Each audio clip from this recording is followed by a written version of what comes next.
তো hi guys, আমি Surya. Welcome back to a new episode. আমি এই কথাটা কোনোদিনও বলবো না।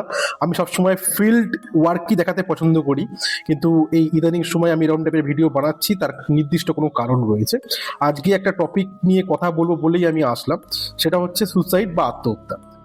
আমরা হয়তো এই সপ্তাহে বা আগামী সপ্তাহে এমন একটা কেস নিয়ে আপনাদের সামনে আসতে চলেছি যেখানে একাধিক আত্মহত্যা রয়েছে। মানে কি বলবো, এটা আমার বিবরণের কোনো জায়গা নেই। আপনারা দেখতে পারবেন যদি তারা সেই বাড়ি থেকে অ্যালাউ করে যে কি হয়েছিল, সেই ঘটনাটায় আমি পরে আসব।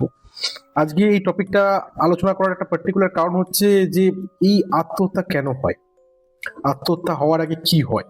শাস্ত্র মতে কিন্তু এই ন্যাচারাল ডেথ আর আনন্যাচারাল ডেথকে দুটো নাম দেওয়া হয়েছে। একটা হচ্ছে কাল মৃত্যু, একটা হচ্ছে অকাল মৃত্যু।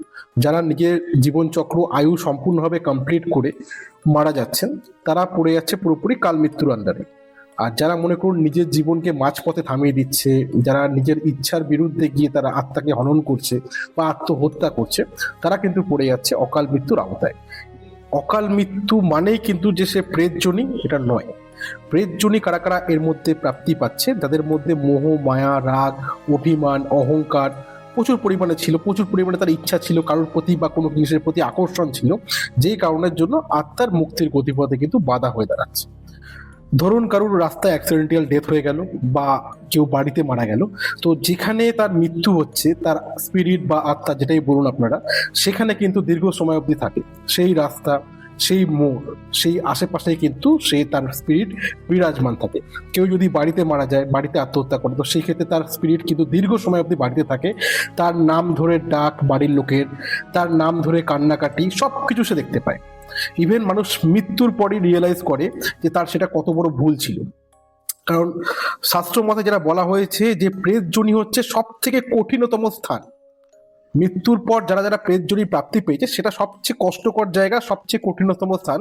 তার কারণ হচ্ছে প্রেতেরও কিন্তু ওই টাইমে খিদে পাবে, প্রেতেরও তৃষ্ণা পাবে। তারা খাবার দেখতে পারবে, তারা জল দেখতে পারবে, তারা সবকিছু দেখতে পারবে, কিন্তু কিছু করতে পারবে না বা খেতে পারবে না। তখন সেই স্পিরিট বুঝতে পারে যে তার জীবনের সবচেয়ে বড় ভুল ছিল ওটাই।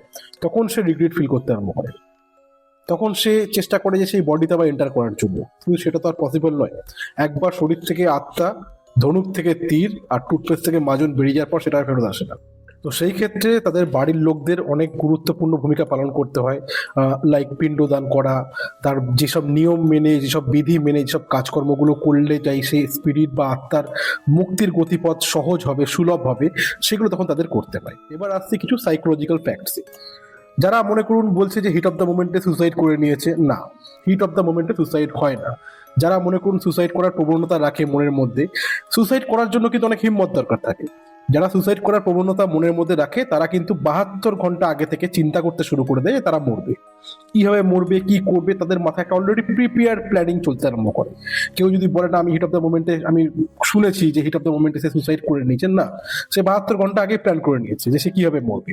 এবার যারা দেখবেন যে সুসাইড করবে, যাদের মধ্যে সুসাইডের প্রবণতা রয়েছে, তারা একটু অন্যরকম হয়ে যায়। ধরুন কেউ ডিপ্রেশনে রয়েছে, কারোর গার্লফ্রেন্ড ছেড়ে চলে গেছে, কেউ প্রচুর টাকার দেনা হয়ে রয়েছে, কারোর মনে করুন পারিবারিক অশান্তি রয়েছে, তো সে আগে সেই জিনিসটাকে ফাইট করার চেষ্টা করবে, সে কান্নাকাটি করবে, ঝগড়াঝাটি করবে, ততক্ষণ অবধি সবকিছু ঠিক থাকবে। যখন দেখতে পারবেন যে সেই মানুষটাই যে 2-3 দিন ধরে কাঁদছিল বা 1 সপ্তাহ 2 সপ্তাহ ধরে কান্নাকাটি করছিল, সে প্যানিক করছিল, সে হঠাৎ করে শান্ত হয়ে গেছে, সে প্রয়োজনের তুলনায় বেশি ঘুমোচ্ছে, সে কথা বলতে বলতে হেসে ফেলছে বা একটু অন্য মনস্ক হয়ে যাচ্ছে, তার মানে সে কিন্তু অলরেডি মনে মনে একটা প্ল্যান করে ফেলছে যে সে কিভাবে মারা যাবে। অনেক ক্ষেত্রে আপনারা এটাও দেখতে পাবেন যে মৃত্যুর সময় বা আত্মহত্যার সময় টয়লেট হয়ে যাওয়া, ল্যাট্রিন হয়ে যাওয়া, এটা কেন হয়? এটা অ্যাকচুয়ালি প্রেশারে হয়। যে ব্রেন আর বডি দুটো ডিসব্যালেন্স হয়ে যায়, ব্রেন মেনে নিতে পারে না যে বডির সাথে এই জিনিসটা হচ্ছে, তখন বডি অন্যরকম বিহেভিয়ার শুরু করে দেয়। সেই টাইমে প্রেশার সব থেকে বেশি ক্রিয়েট হয়। তো বেশিরভাগ আমরা গলায় দড়ি কেসেই দেখতে পাই যে তারা টয়লেট বা ল্যাট্রিন করে দিয়েছে। এটা অ্যাকচুয়ালি পুরোপুরি বডি আর ব্রেনের ডিসব্যালেন্সড।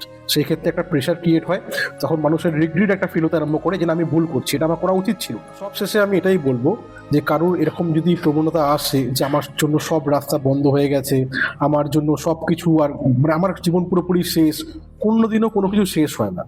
কোনো কিছুর শেষ মানে সেটা নতুন করে শুরু। আর সব রাস্তা মানুষের বন্ধ হয় না, একটার একটা ফাঁক খোলা থাকে, আর সেই রাস্তাটা আমাদেরকে ভগবানই দেখায়। এটা আমি আগেও বলেছি সবাইকে। মানুষের জীবন কিন্তু অমূল্য।